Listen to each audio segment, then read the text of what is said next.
moi aussi, hein, j'ouvre mon téléphone, il n'y a que moi. Je sais pas, c'est fou. Hein. Comment ça va? Bah ça va. En cette soirée du 15 mars, nul n'aurait pu prédire le cataclysme imminent qui allait se produire. Lorsque Pierre a fait son entrée sur la péniche, ses traits marqués par une nervosité palpable, mais une résolution de fer, une onde de stupeur a parcouru l'assistance. Puis, son geste fut fulgurant. Il prit la main d'Héléna, et cette simple étreinte provoqua une véritable déflagration. 2 années entières de secrets anéantis en un battement de cils. Pour quelle raison ce long mutisme se rompait-il si soudainement?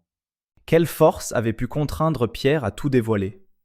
Et surtout, quel bouleversement encore plus considérable se dissimulait derrière cette soirée qui allait tout redéfinir? Ce que l'Assemblée ignorait, en observant Pierre enlacer la main d'Héléna durant cet événement mémorable, c'était que ce contact transcendait de loin la simple déclaration sentimentale. Il représentait l'apogée d'un combat silencieux qu'il livrait depuis plus de 2 ans. Car loin de la lueur des projecteurs et des façades souriantes, leur idylle s'était épanouie dans la clandestinité, rythmée par les angoisses, les renoncements et les élans du cœur réprimé. Dès leur début à l'académie, bien avant que la nation entière ne succombe au charme du jeune artiste, un lien particulier avait commencé à se nouer entre eux. Une connexion si subtile que même les objectifs omniprésents n'avaient pu la déceler. La légende veut qu'un soir, tandis que le studio se dépeuplait, Pierre ait malencontreusement laissé choir une de ses partitions. Héléna l'avait ramassée, leurs mains s'étaient effleurées, et ce contact infime avait suffi à ébranler le précaire équilibre de leurs émotions naissantes. Dès lors, chaque regard échangé, chaque non dit, chaque sourire esquissé en retenue se transformait en confidence muette, un fil impalpable qui les unissait davantage sans qu'ils osent le formuler. Néanmoins, à mesure que leur complicité s'intensifiait, leur appréhension gagnait du terrain. Dans un univers où le moindre mouvement était scruté, où chaque soupir était analysé, ils avaient dû développer l'art, se dissimuler, de contenir les battements de leur cœur et de s'écarter vivement dès que quelqu'un pénétrait dans leur espace. Pierre, d'un tempérament déjà introverti, s'enfermait plus encore dans sa coquille.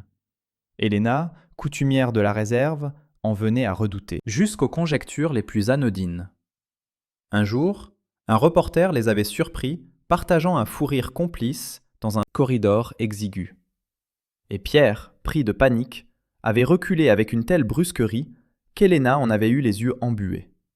Mais elle n'avait soufflé mot, car elle comprenait qu'aimer un artiste impliquait d'accepter de s'effacer par moments derrière les impératifs d'une image publique.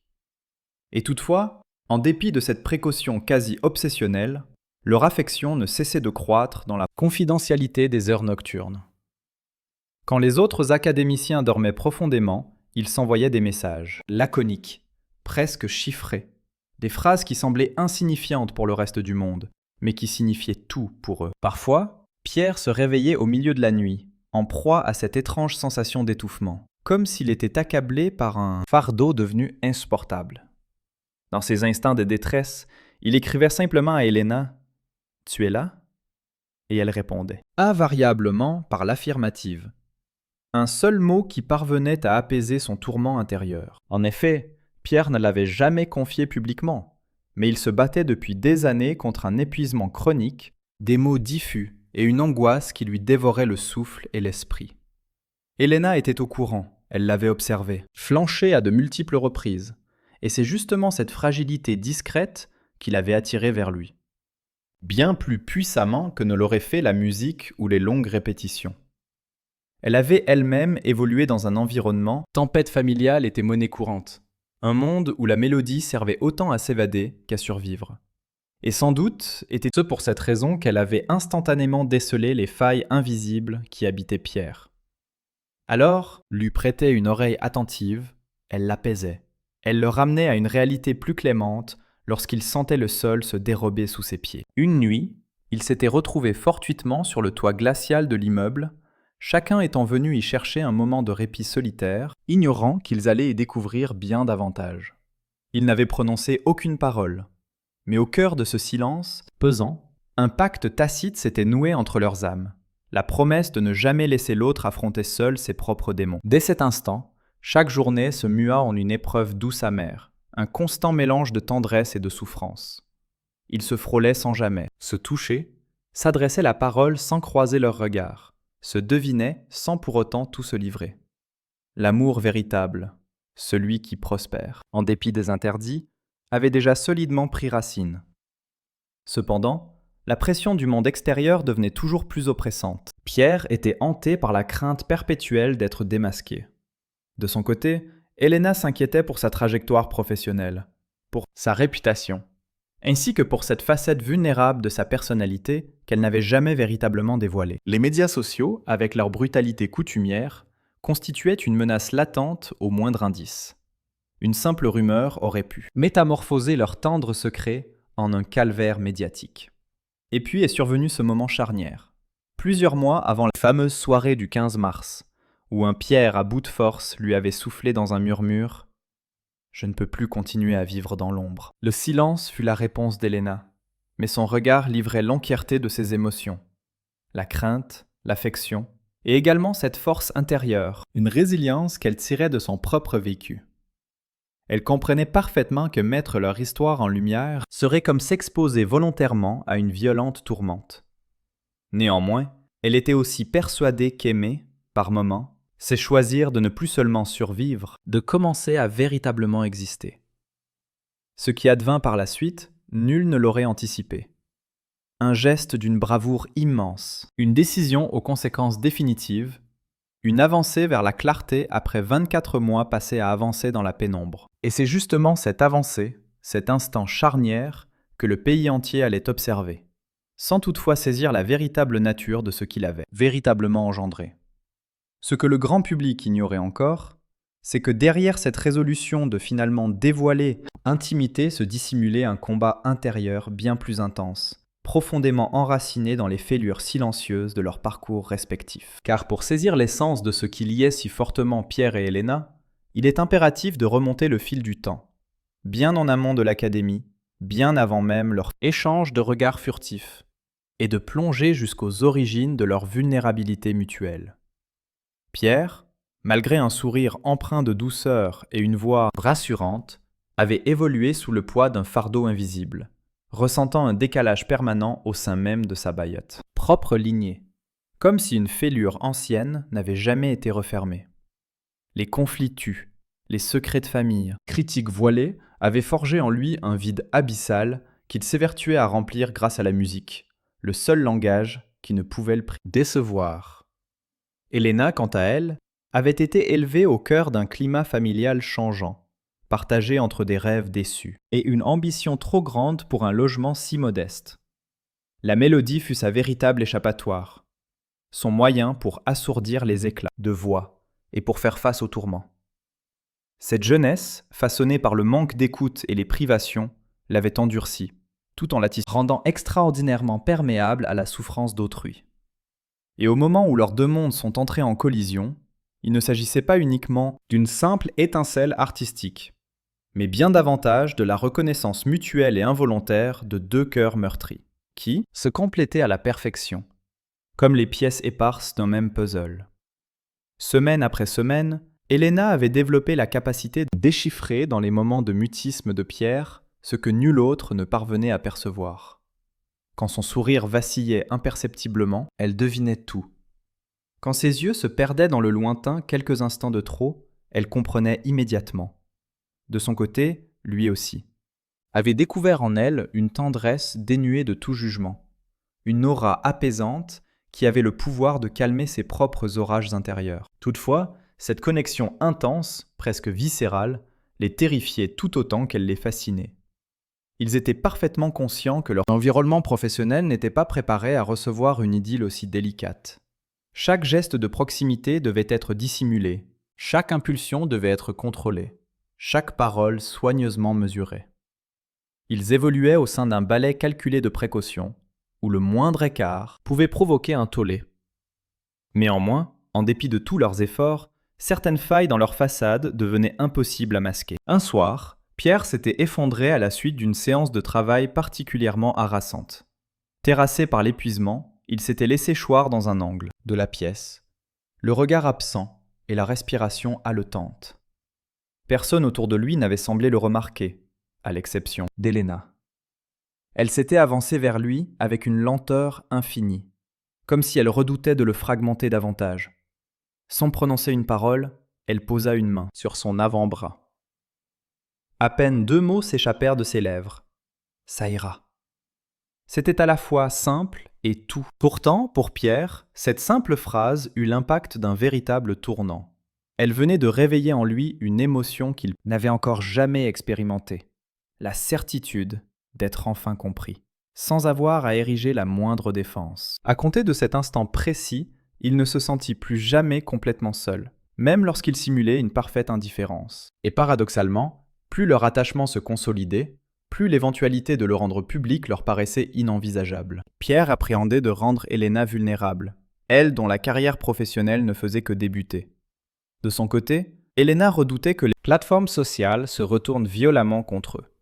Elle connaissait bien la malveillance des internautes anonymes, la fulgurance avec laquelle simple supposition peut se transformer en un verdict irrévocable. Ils ont donc pris la décision de rester dans l'ombre, encore et toujours, au point que la dissimulation est devenue pour eux une seconde peau.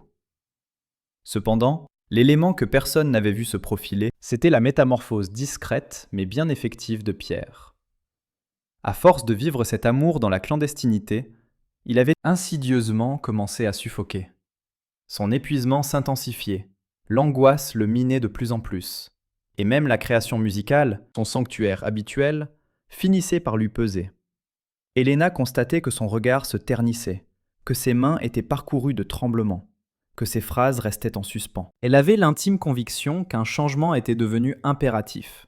Et c'est précisément à cet endroit que le drame se nouait, dans le conflit entre la crainte, l'urgence, entre la précaution et l'authenticité. Bien des semaines avant la mémorable soirée du 15 mars, lors d'une nuit hivernale particulièrement glaciale, Pierre avait longuement fixé Elena, son regard indiquant que sa résolution était prise depuis de longs mois, mais qu'il n'attendait plus qu'un dernier déclic pour la verbaliser. C'est alors qu'il avait chuchoté d'un ton à peine audible, brisé. « Je ne veux plus que nous nous dissimulions. Je désire une existence avec toi, non plus en périphérie de la tienne. » Elena demeura pétrifiée, tiraillée entre la passion et une profonde terreur. Elle mesurait parfaitement les implications d'un tel choix.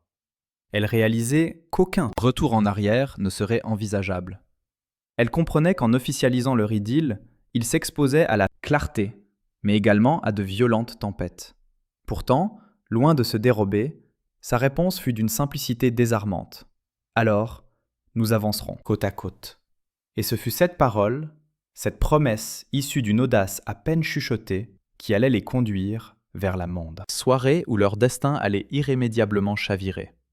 Les événements qui suivirent cet engagement n'ont jamais été rendus publics, car c'est précisément là, l'intimité, que leur parcours a emprunté un virage crucial. Dès l'instant où ils ont pris la décision de plus évoluer dans la clandestinité, chaque journée s'est muée en une bataille contre l'appréhension, une préparation discrète à un face-à-face, dont ils ignoraient la date et la forme. Pierre, tout d'abord stimulé par cette quête d'authenticité, se sentit rapidement submergé par une anxiété nouvelle. Et si cette démarche venait à détruire Elena ? Et si son propre désir de transparence devenait le fardeau qui l'anéantirait ? Sa sensibilité exacerbée, parfois excessive, se transformait souvent en un tourbillon de questions qui le tenaient éveillé une bonne partie de la nuit. Elena, quant à elle, semblait avancer avec une force sereine, mais cette quiétude n'était en réalité qu'un masque. Durant les heures où elle se retrouvait seule, loin de toute agitation, était également en proie au doute. Avait-elle seulement le droit de s'exposer de la sorte ? Se sentait-elle capable d'être examinée, critiquée, comparée, passée au crible par une multitude qui ignorait tout d'elle ? Néanmoins, malgré leurs incertitudes, on continue leur rapprochement, comme mus par une puissance supérieure qui les guidait inéluctablement vers la lumière. Leur corps, ils esquissaient un avenir possible, des instants qu'ils ne connaissaient encore qu'en pensée. Une existence qui ne serait plus soumise, contrainte de la discrétion. Mais le monde extérieur, lui, était à l'affût de la moindre vulnérabilité pour s'y engouffrer. Une insinuation avait commencé à se propager parmi quelques collaborateurs de la production. On murmurait qu'ils se trouvaient bien trop souvent dans des couloirs déserts, qu'il s'éclipsait quelques instants, séance avoir vu s'effleurer la main avant de se rétracter vivement à la vue d'une silhouette. Cette rumeur, d'abord insignifiante, avait suffi à raviver les angoisses de Pierre. Pendant plusieurs jours consécutifs, il avait instauré une distance, évitant Elena, répondant de manière laconique à ses messages. Elena avait perçu cette froideur, ce soudain quiconque.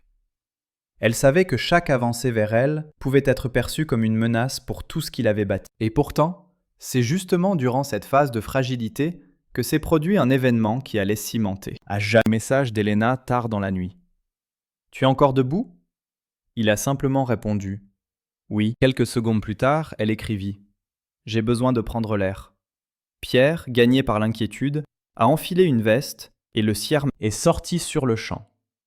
Il a déambulé un long moment, arpentant le quartier, cherchant sans vraiment savoir où aller. C'est à ce moment qu'il l'a vue, seule, immobile sur le quai, contemplant la scène comme pour y noyer ses craintes. Il s'est approché en silence, et lorsqu'elle s'est retournée, il a lu dans ses yeux une vulnérabilité qu'elle n'avait jamais exposée. Il ne dit rien pendant un long moment.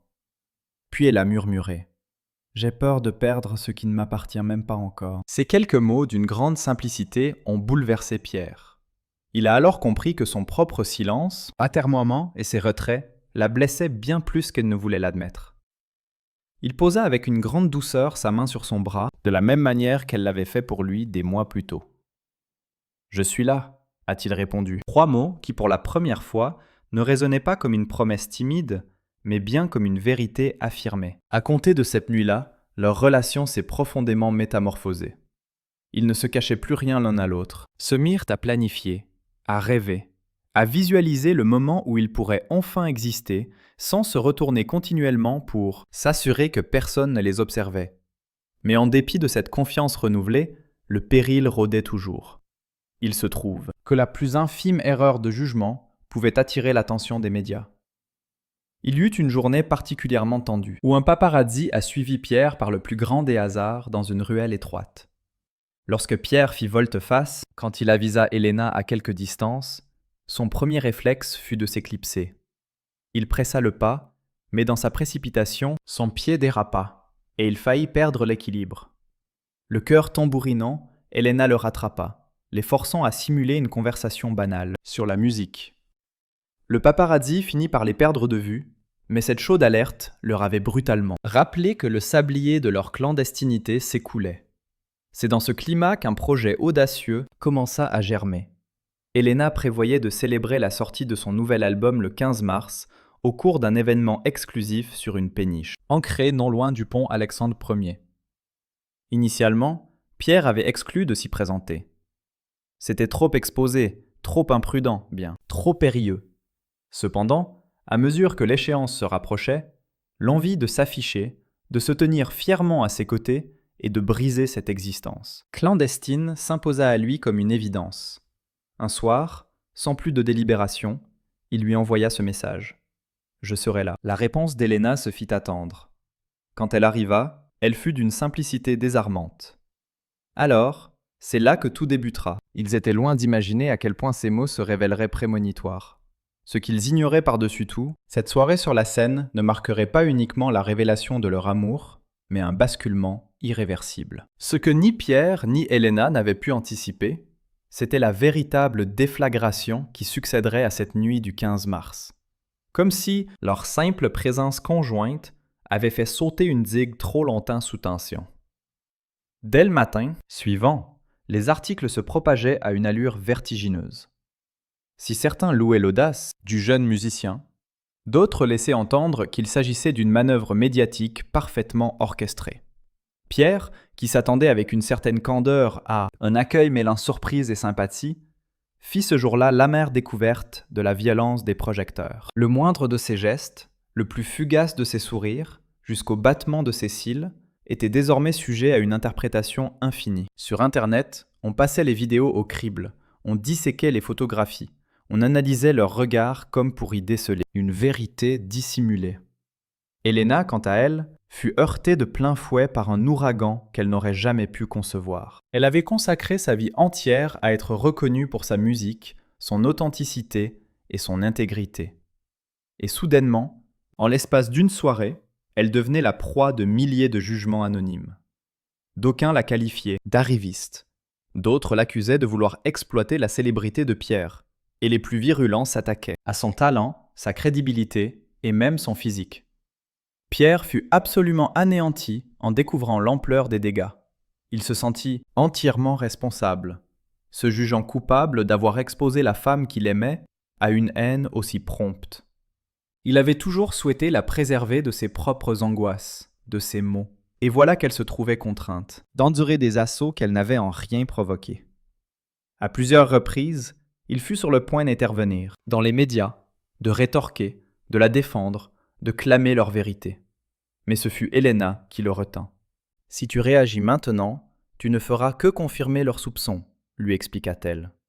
Sa sagesse, son sang-froid et sa clairvoyance l'impressionnaient tout autant qu'il le touchait profondément. Elle avait saisi ce que Pierre avait mis des mois à comprendre.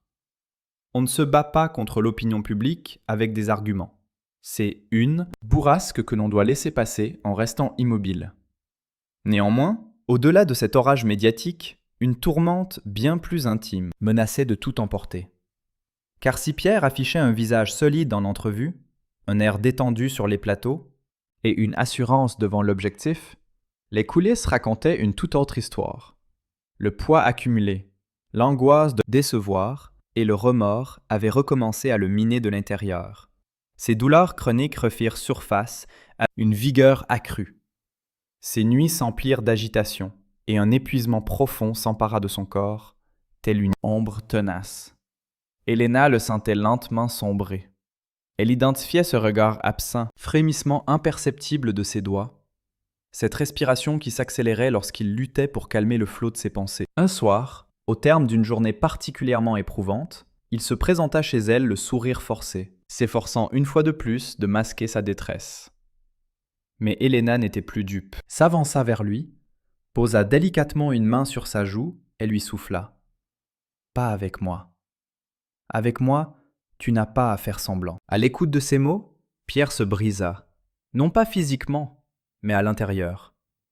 Des larmes silencieuses perlèrent à ses yeux, puis coulèrent avec plus de force, comme s'il relâchait enfin un fardeau porté depuis une éternité.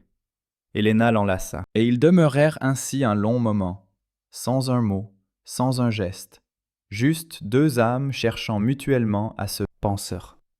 Cette nuit-là, Pierre réalisa que leur histoire avait franchi une nouvelle étape, plus exposée, plus intense, mais également plus risquée. Car s'attacher à quelqu'un, c'est aussi accepter de voir ses propres failles. Il perçoit les facettes de notre être que nous dissimulons à tous. Et ce que Pierre avait dévoilé cette fameuse soirée n'était pas une déclaration d'amour, mais l'aveu de sa propre vulnérabilité. Toutefois, être vulnérable n'est en rien synonyme de faiblesse. Et Helena en avait une conscience aiguë. Elle a donc instauré, tout en subtilité, un rituel pour le soutenir. Des messages, envoyés à intervalles réguliers. Des pauses qu'elle lui imposait délicatement au cœur de ses journées. De brefs instants où ils reprenaient leur souffle, créant ainsi des sanctuaires de tranquillité au sein du tumulte.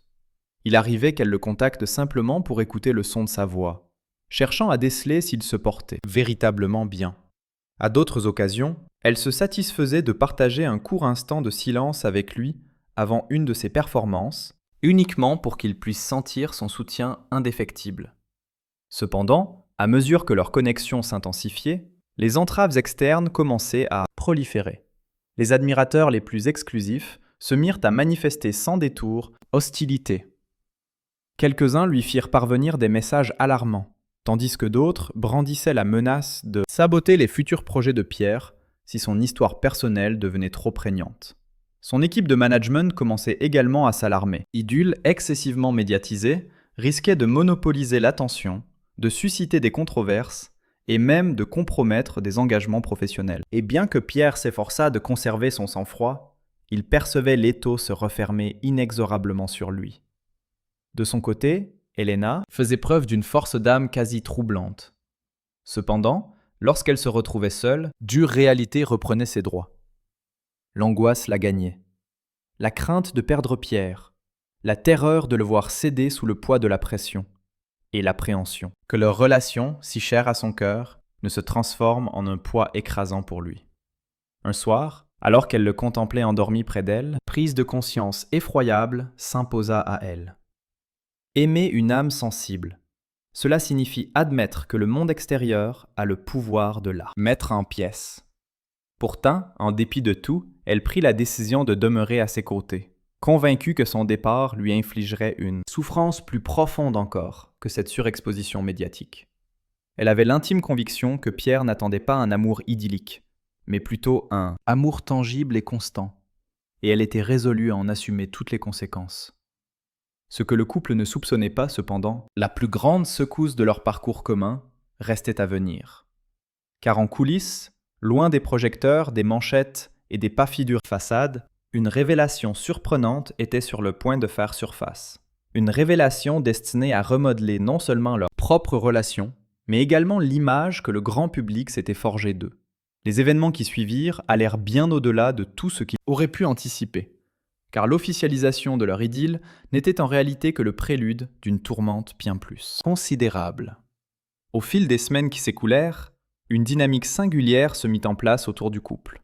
Chacune de leurs sorties publiques, la moindre de leurs absences, chaque parole dite ou tue devenait prétexte à d'infinies conjectures. Les admirateurs les plus passionnés s'évertuaient à interpréter des signes dans les plus infimes détails, pendant que la presse s'emparait de la plus petite rumeur pour la transformer en un titre sensationnaliste. De son côté, Pierre, en dépit de son aspiration profonde, mettait tout en œuvre pour calmer ses angoisses. Elle réalisait cependant qu'il ne s'agissait pas uniquement d'épuisement physique, mais bien du fardeau de l'univers entier qui pesait progressivement sur ses épaules. Néanmoins, ce qui préoccupait davantage, Elena n'était pas tant la pression externe que cette métamorphose discrète qu'elle observait chez Pierre. Il se montrait de plus en plus distant, plus taciturne, comme si une facette de sa personnalité se réfugiait une nouvelle fois dans la pénombre. Certes, il souriait toujours, mais ce sourire paraissait par moments trop étudié, trop impeccable, comme destiné à convaincre son entourage de son bien-être, à l'exception de lui-même. Un soir, alors qu'il revenait tardivement d'un enregistrement télévisé, Elena remarqua un élément qui la figea sur place. Pierre, la pensant profondément endormi, s'est assis sur le rebord du lit et a enfoui son visage entre ses mains, parcouru d'un léger frémissement. Il est demeuré dans cette position de longues minutes, silencieux, immobile, comme accablé par un fardeau, immatériel. Cette scène l'a tourmentée durant plusieurs jours, car elle venait de réaliser que l'amour, y compris le plus authentique, n'est pas toujours suffisant pour arracher une personne à ses propres tourments intérieurs. Et malgré cette prise de conscience, elle se sentait incapable de le laisser tomber.